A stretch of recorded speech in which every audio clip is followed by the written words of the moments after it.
Good morning, good afternoon, good evening, good night. Team Red and Team Blue, here to serve you once again. Maybe like the Today we do have some skill work and we have a chipper to finish off with.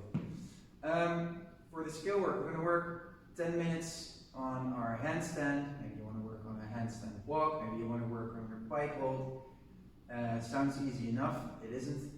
Maybe you want to take it a step further and go for some shoulder taps against the wall, maybe in a bike position, maybe with your feet elevated. Maybe you want to do some lateral movements, so you're against the wall and you're walking sideways. Maybe you're in a bike position and you're walking sideways. It's all possible. Maybe you want to be in a bike position and walk around a box or a chair or whatever you have at home. dog, partner. Yeah, partner and child. And of course, wall walks. So spend 10 minutes on anything that's relatable to a handstand, whichever progression you're in. And then we have chipper. That chipper is for time with a time cap of 15 minutes. 70 sumo deadlift high pulls with an object of your choice, followed by 50 tuck-ups, followed by a 3 minute accumulated weight plank. So you're in a plank position, an object is on your mid-back. Make sure you're not sagging, otherwise don't use an object. And you're going to accumulate 3 minutes. Of course, we're not here to judge you, but if you quit after 30 seconds, you only have 30 seconds, so it has to add up. You're only fooling yourself here. And finally, 10 strict deficit handstand push-ups or bike push-ups. The bike push-ups also can be deficit. You just need some books, or maybe 2 chairs where the feet are on one chair and the hands are on the other, and you just make sure you drop your head below the hands. And that's also a deficit. Okay guys, going through the warm-up, here is Paulo again. Start on our hands and on our knees.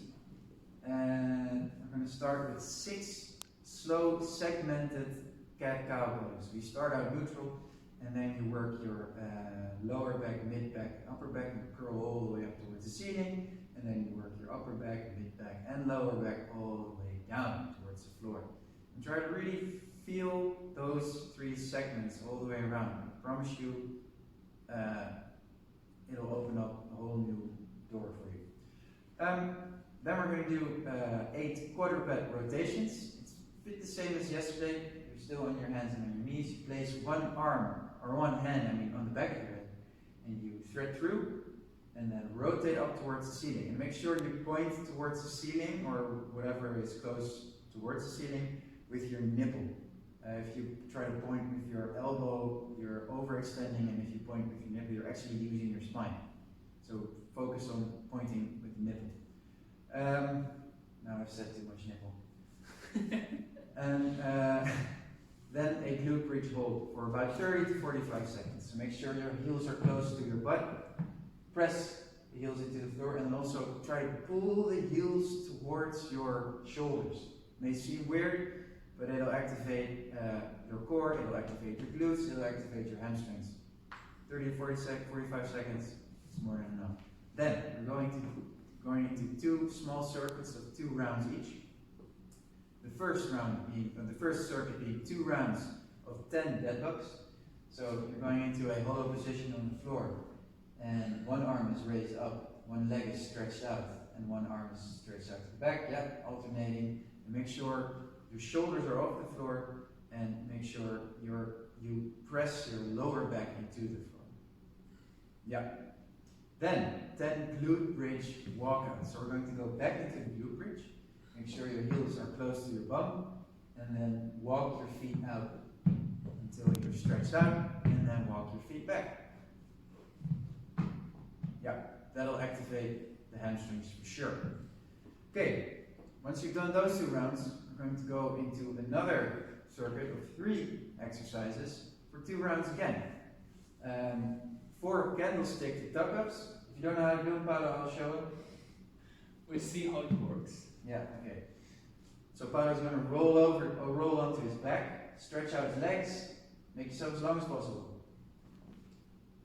And then jump down. Okay. So you roll up and roll down to the floor, make yourself as long as possible, and use that momentum to come up and tuck up. It's a very explosive exercise.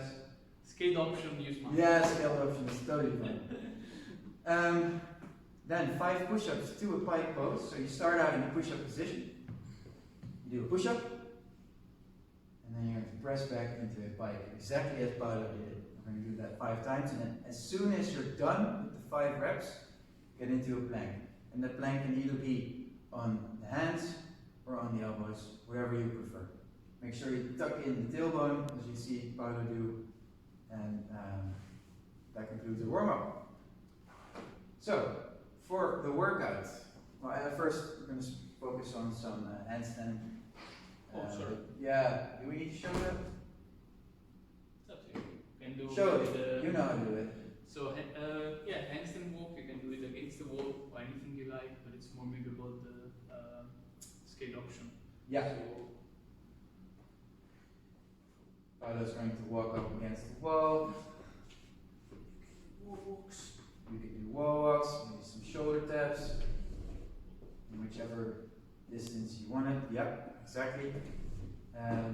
I would challenge you to go sideways, but that's just not. That's a lot. Then we have the chipper. So we start up with the 7 sumo deadlift high pulls. So, like a sumo wrestler, your feet are wider and your hips way wider.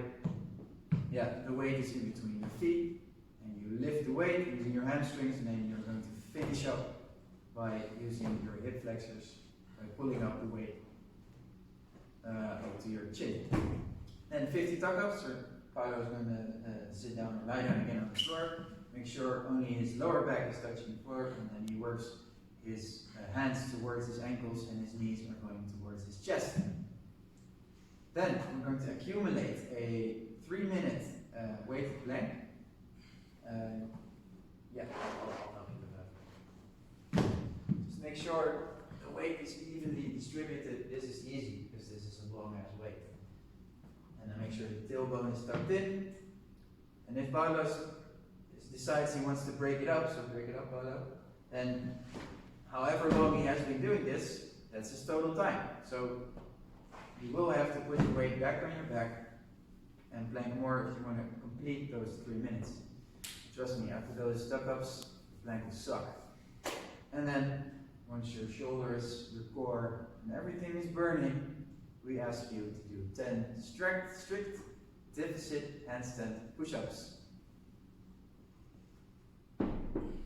Go. You can use a couple of books. Look at them go. Strong. Or deficit pike push-ups or handstand pike push-ups. 10 reps, all within a time gap. 15 minutes. Done. Large case. Then, we're on to the cooling down.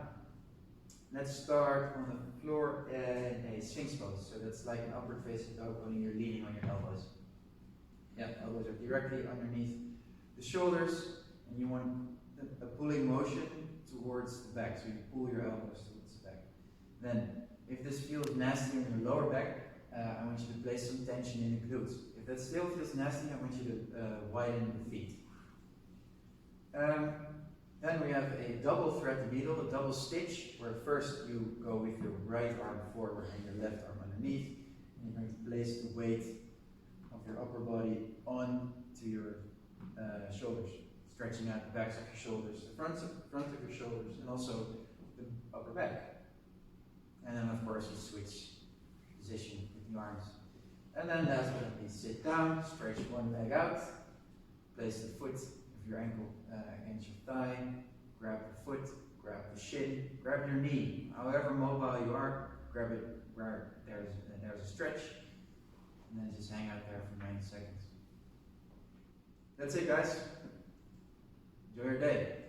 Namaste.